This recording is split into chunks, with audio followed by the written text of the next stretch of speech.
Today we're going to install a new battery on this 2011 Chevy Silverado. Alright, first thing we're going to do is going to go ahead and put the battery right into the battery tray. Alright, down at the bottom there's two little grooves where the battery kind of latches down. And we have this battery bracket that goes right into that little slot right there.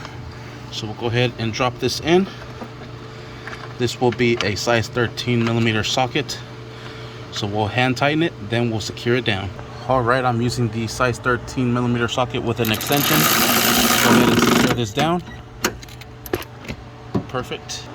Next, we'll go ahead and remove these cover protectors.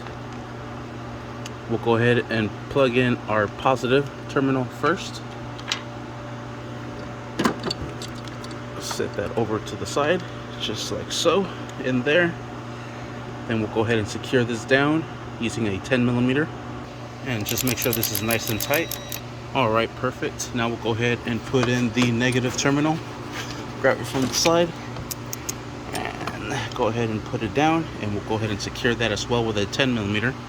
Alright, now we'll grab our bracket that goes right on top. This has 4 bolts. It's going to go right there and right there. So this is going to go underneath it, and the bolts are going to go through the top. Alright, just like so. Now we'll go ahead and secure these down.